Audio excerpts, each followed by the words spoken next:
Bonjour à tous, et j'espère que la rentrée scolaire de vos enfants s'est bien passée. Je voulais revenir vers vous pour vous donner quelques petits conseils concernant le poids du cartable, qui est un problème de santé publique, puisqu'il faut savoir que dans les textes, le poids du cartable ne doit pas excéder 10% du poids de l'enfant, et en France, on est bien au-dessus pour la plupart des enfants. Et nous, on retrouve en consultation d'ostéopathie des enfants qui ont déjà des problèmes très jeunes au niveau de la colonne vertébrale.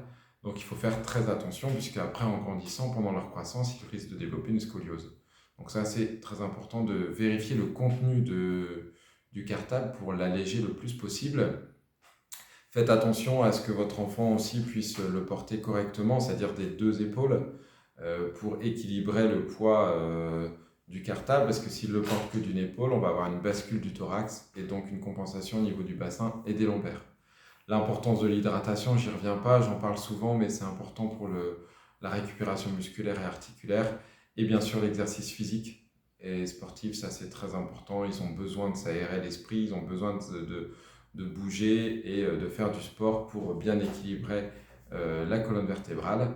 Donc on a quand même une génération d'enfants qui sont souvent sur les écrans, donc ils sont en posture antérieure, en flexion, et en fait ils viennent verrouiller le devant du thorax et créer des tensions dans la colonne. Donc le cartable plus la mauvaise posture, bah, ça fait pas un bon assemblage pour votre enfant. Donc faites très attention à ça.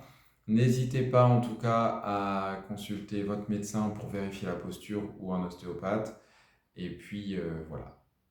Prenez soin de vous en tout cas. À très bientôt. N'hésitez pas à liker, à partager, à me poser des questions. J'y répondrai volontiers. Et je vous dis à très bientôt. Ciao!